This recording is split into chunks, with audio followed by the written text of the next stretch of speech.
নমস্কার। আমাদের এখানে কয়েকদিন খুব বৃষ্টি হচ্ছে।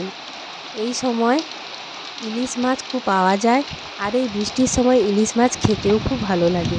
আপনারা ভিডিওটি শেষ পর্যন্ত দেখতে থাকুন। আজকে রান্নার জন্য নিয়ে নিয়েছি ইলিশ মাছ। ইলিশ মাছে দিয়ে দিচ্ছি লবণ,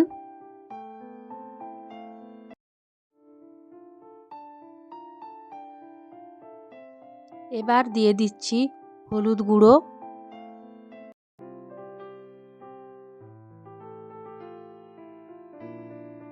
হাত দিয়ে ভালো করে মাছগুলোতে লবণ ও হলুদ মাখিয়ে নিচ্ছি।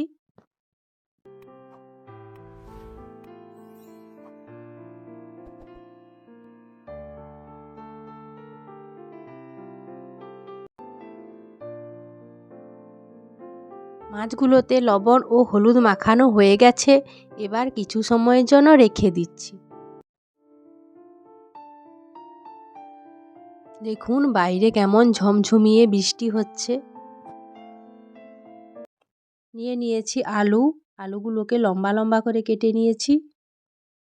নিয়েছি সর্ষে বাটা, সর্ষে বাটা একটু বেশি পরিমাণেই আমি নিয়েছি। নিয়েছি কাঁচা লঙ্কা চেরা, কালো জিরে, লঙ্কা গুঁড়ো, হলুদ গুঁড়ো, লবণ। কড়াই গরম হয়ে গেছে, দিয়ে দিচ্ছি সর্ষের তেল। তেলও গরম হয়ে গেছে, এবার দিয়ে দিচ্ছি কেটে ধুয়ে রাখা আলু। দিয়ে দিচ্ছি হলুদ গুঁড়ো, এবার দিয়ে দিচ্ছি সামান্য লবণ। আলুগুলোকে ভালো করে নাড়াচাড়া করে কষিয়ে নিচ্ছি।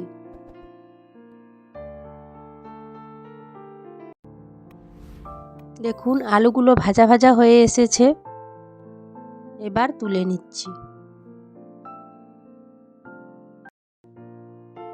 আলুগুলো ভাজা হয়ে গেছে, এবার তুলে নিয়েছি। আবারও একই কড়াইতে দিয়ে দিচ্ছি সর্ষের তেল।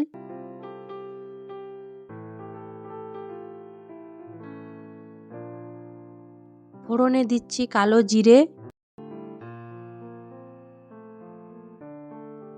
দিয়ে দিচ্ছি চেরা কাঁচা লঙ্কা,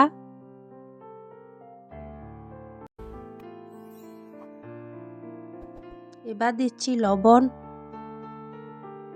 হলুদ গুঁড়ো আর লঙ্কা গুঁড়ো।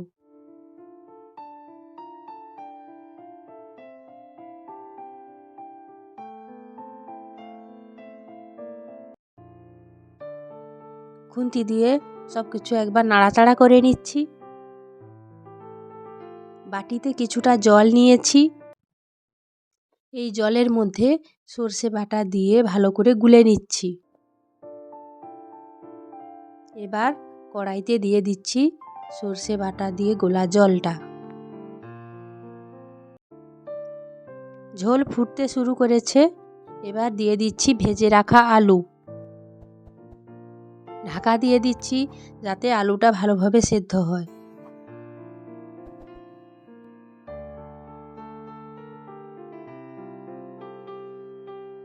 এবার দিয়ে দিচ্ছি লবণ হলুদ মাখানো মাছ। এখানে আমি কাঁচা মাছ দিচ্ছি, মাছগুলো ভাজিনি। আবারও ঢাকা দিয়ে দিচ্ছি।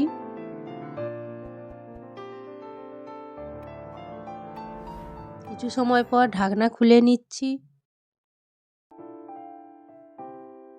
খুন্তি দিয়ে মাছগুলোকে আস্তে আস্তে করে একটু নাড়াচাড়া করে নিচ্ছি।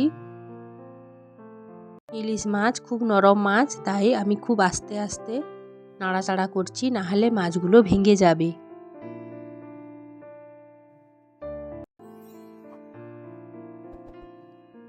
দেখুন আলুটাও সেদ্ধ হয়ে গেছে, ঝোলটা প্রায় হয়ে এসেছে।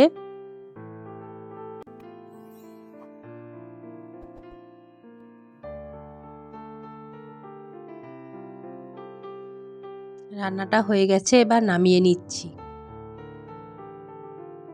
এভাবে আপনারা আলু দিয়ে সর্ষে ইলিশ করে খাবেন, খেতে খুব ভালো লাগে। ইলিশ মাছের অনেক উপকারিতাও রয়েছে। ইলিশ মাছ মস্তিষ্কের কার্যক্ষমতা বাড়ায়, ইনসুলিন নিয়ন্ত্রণে সাহায্য করে। এছাড়াও অনেক উপকারিতা রয়েছে ইলিশ মাছের।